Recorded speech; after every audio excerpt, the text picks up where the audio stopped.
All right, so I thought we was cool. I mean, I thought we were fam. I mean, I thought we were besties, okay? Why y'all didn't tell me that the show Grotesquerie that is on Hulu currently is a really dope show? All right, if you haven't seen it, you are sleeping. I mean, knocked out. I mean, you might as well be the crypt keeper because you are far behind, okay? And I'm not talking about in the live way. This show is a really great show. So it stars Miss Niecy Nash Betts, and I mean, it's so many twists and turns that OMG, I am here for it.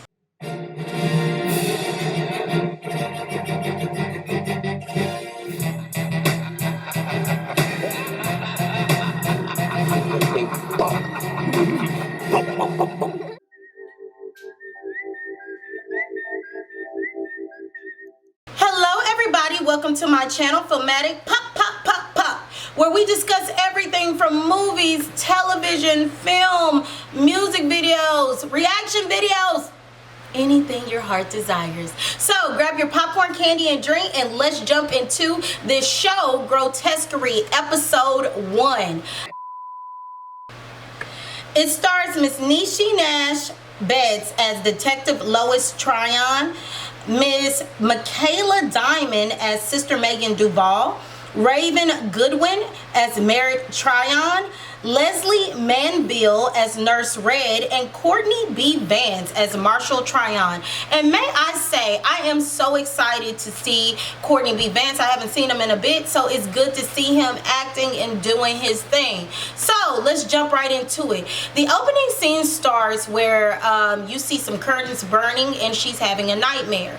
And she wakes up from the nightmare, she looks around, she gets a call, and whatever the call is disturbing to where her eyes wake up and she knows she has to go. She goes to a crime scene that happens to be a home that has the Burnsides. That's the name of the family, the Burnside. So when she gets to the location, of course there's police everywhere. They've blocked off the home, and you see police are visibly disturbed. There's some police officers who are throwing up. It's just not a good scene at all. So as she walks up, she meets Jack, who I guess is one of the people she works with, clearly, and he's like, you need to just give this to the feds. This is beyond us. This is a hate crime. And she was like, what kind of hate crime? And he was basically like, everything. So we get the sense that whatever we're about to see is something horrific. When she walks in, there's blood all over the walls. There's this black substance, some type of black gunk that's on the floor. And you see 3 dead bodies at a table. And there's food all over the table. So there's the mother, the son, and the daughter, and they are tied to their chairs with some type of tactical barbed wire. And as she goes in, she also sees a man's body with the head cut off, so it's a decapitated body. And there's something boiling in the pot, and whatever it is gruesome, it's sinister, it's awful. So Detective Tryon, she doesn't know what to make of all of this, but she's very disturbed. So as she goes home, you can tell her spirit is uneasy. She has a lot on her mind, clearly, from what she just saw. And there's this homeless person who gets in front of her car and starts shouting, and there's other homeless people who surround her car, and she's like, I don't know who y'all think I am. And I was living for her energy. I was living for it, okay? So she puts the sirens on and she gets home. When she gets home, she's making some eggs, and you hear someone shouting for some taquitos and some avocado sauce. And it's her daughter, Merritt. Now, her daughter, and I say this in no way to be fat shaming at all, but her daughter is clearly overweight and overeating. She's eating all of these taquitos alone and by herself. And she's one of those people who's really good at Jeopardy. So they're talking, you know, shooting the breeze, and Detective Tryon, she's trying to fill out this puzzle. She's trying to complete a puzzle, and her daughter's able to, you know, point her in the right direction. So they start getting on one another about what they need to be doing, and you see on the detective's side, she has a rash that looks like a really angry wound. It looks really bad. But she doesn't want to talk about it. Her daughter asks her about her job, and she doesn't want to talk about it, and she goes in her room. And I'm just going to pause for the cause right here. I often wonder when police officers see these horrible things, because they do see horrible things on a regular basis. Do they have their own therapist? Do they go to see someone to get that off their chest? Because that's a lot that weighs on a person when you see people murdered, you see decapitated bodies, you're seeing things that are inhumane. What are you doing to seek that help for your mental health? And I've always wondered about that, because it seems like she really didn't talk to anybody about what she was going through, and she was exhausted. Fabulous, but exhausted. The next day, after she went to bed, after talking to her daughter, she went to go see her husband Marshall, who is debilitated in the hospital.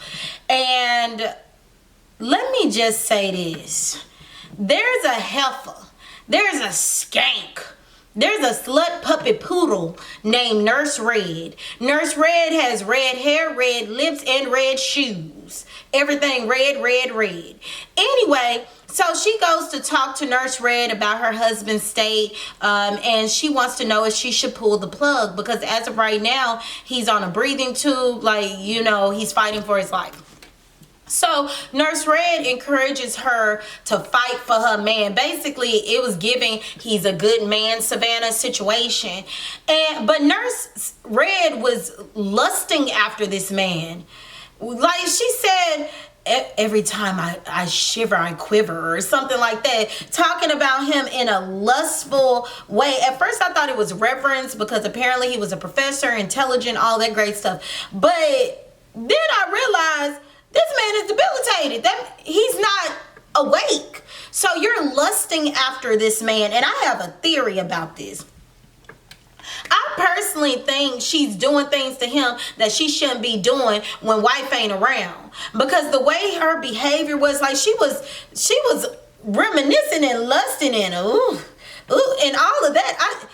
She needs to get beat. She was telling her, trying to front her out about, you know, her not holding his hand as much, and her not saying loving words to him while he's out for the count, like all of these things. And it wasn't professional. It wasn't a person who genuinely cared. It's almost as if she was like a jealous girlfriend. It was ridiculous. Then she was like, I wiped the man's ass. Excuse you? I don't care if you was wiping it front, back, left, right, inside. There is no reason for you to be having that type of conversation with me. Okay? And I was very happy when Detective Tryon was like, don't play with me. Because I was like, ma'am, she need to get God. Not that we condone violence around here, because we don't. But that heifer, she would have had to see me.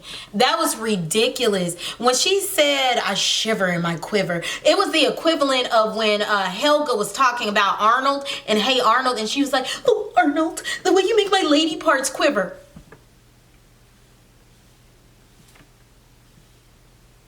Excuse you? After the Burnside killing, she's debriefing her staff, and she gets word that someone wants to speak with her. It is a nun, a very unorthodox nun, and she wants to speak with her about the murders. So as she's speaking with her, she's divulging very pertinent information to the case, and one has to ask, okay, are you able to give the information? Like she was saying, the state of the bodies and what she saw. And then I realized that initially there was a boiling pot, and I thought that his head was in the pot. No. She was like, what's the worst thing that you can see that you will never unsee? And at first I thought, well, maybe his genital regions was in the pot, because I don't think I would ever see that. But no, it was their baby. There was a baby there as well. That fool cooked the baby. Like, that's some sick stuff. Who does that? Someone who's demonic, someone who's evil, someone who's in a cult. And the nun basically was like, this sounds cultish, like a religious cult. And the music that was playing was Mozart. And the nun guessed it was Mozart Requiem. So at this point, Detective Tryon is like, how did you know that? And you know, she eases her hand into the dresser to pull out that gun. You get what I'm saying? Because, you know, who are you? And she was like, it's just a guess. I have feelings about specific things. And I couldn't even get mad at that. Okay, cool. Do you know this serial killer's, what is it, salted, peppered, seasoned the father's head, cut up his liver and kidneys, and it was just, when I tell you, I was disgusted. Like, I was disgusted. It's giving Hannibal Lecter on steroids. Like, no. Usually with Hannibal Lecter, when he was doing all that, at least you had to wrong him in some way. It doesn't seem like this family did anything to the serial killer as we know of right now, okay? We don't know how he's picking his victims. So we're gonna go ahead and cut to the next scene where there's 3 guys in this very crappy, filthy apartment. And they're clearly high. They're clearly on drugs. And one of the guys was like, can I get a woman for $5? $5, sir. I almost said something. $5. Anyway, so there's a knock on the door, like a boom, boom, boom, a bang on the door. So one of the gentlemen get up, they go to the door, and I guess when they open it, they let in the serial killer. So by the time Detective Tryon gets there, you see kind of a similar situation where Jack, the person who she works with as well, he was like, you really need to give this to the feds. And I'm honestly in agreement with her on this, because this seems to be above her pay grade in my opinion. So they go in, and the 3 gentlemen were placed on the wall, but it was very interesting how it was done. 2 of the gentlemen, their lower half of the body was gone. You didn't see the lower half of their body. One of the gentlemen, you saw their top part and their bottom part. And I think that it may have been a symbol for some type of demonic cult.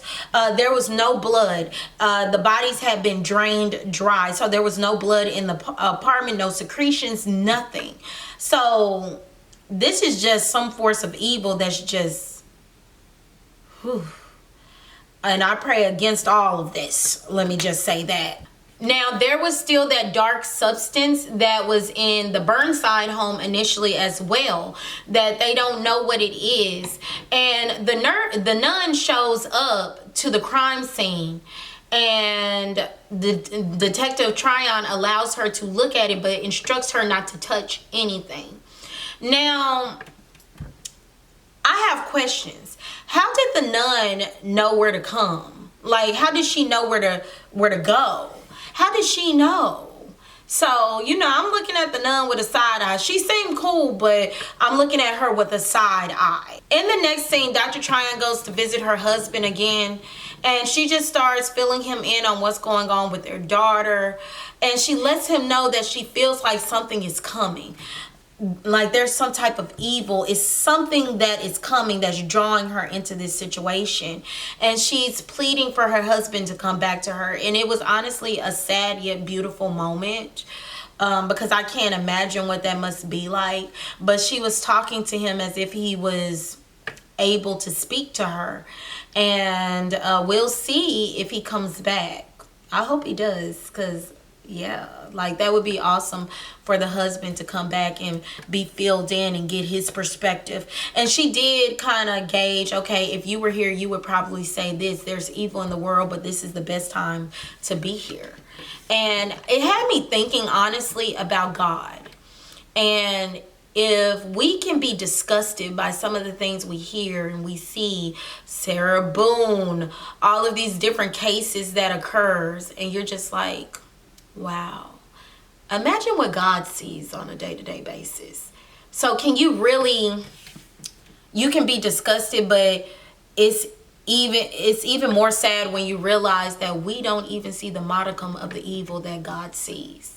So just something I was thinking about when she was talking. So she goes home, and when she walks into her home, she notices something's different. Like, I don't know, maybe the energy was different. And she feels like someone's in her house, so she draws out her gun real quick. She a bad bee. Yes, she is. She drew out her gun, and she's looking around through her home, and the killer is there.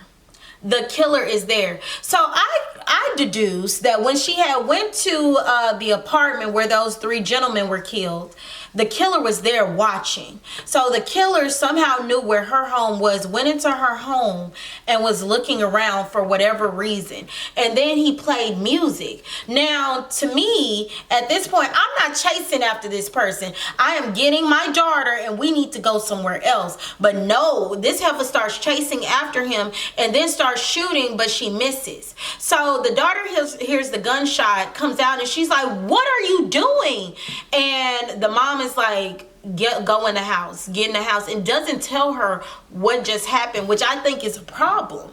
She lives in that house, and there was a serial killer that was in the house. You need to start communicating. Communication is a must at this point, because I'm there and I was in the house with a serial killer and didn't know it. I think she deserves to know that information. So in the next scene, she's talking to the nun, and she just basically is saying she don't want this case, but she already knows she can't give it to someone else to properly try to solve it.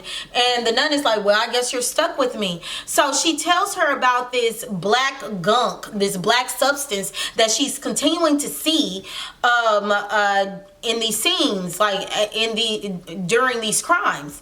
And the nun is like, it sounds like brimstone. So what we're dealing with is a religious, cultish person. They're deep into religion, but not for God. It's for Satan. So this is going to be interesting how it unfurls, because you know, we're getting the beginning of all of this. What really is going on? We know we have a religious cult serial killer. We know we have a detective who is overworked, exhausted, dealing with so much in her own life while not having an outlet to discuss what is really going on at her job. And we have a whole bunch of pieces, but the puzzle hasn't been put together. And I think that's what's interesting, is it starts with her while she was sitting with her daughter putting the puzzle piece together. Now she has all of these clues, but we don't know how the ending is going to be. So I'm really excited about this series. I enjoyed the first episode 1 of Grotesquerie. Grotesquerie. There we go. Grotesquerie. And I highly recommend you watch it. This was episode 1. I'm going to continue to do episodes every single day on this particular show till we're caught up. So let me know what you think. Let me know what you want to hear. What would you do if you were in this situation? Do you think she should have passed these cases off to the feds? And if you're a police officer, please speak up and tell me what you guys do for your own mental health. I really would like to know what you guys do dealing with everything you have to deal with on a day-to-day basis. So again, I want to thank you for joining me at Film-A-Tic. Pop, pop, pop, pop. I can't wait to see you for episode 2 of Grotesquerie. Grotesquerie. Grotesquerie. I'm gonna get it right eventually. Don't forget to like, comment, and subscribe. Again, I'm trying to get to 1,000 subscribers, so please help me on this journey. Peace.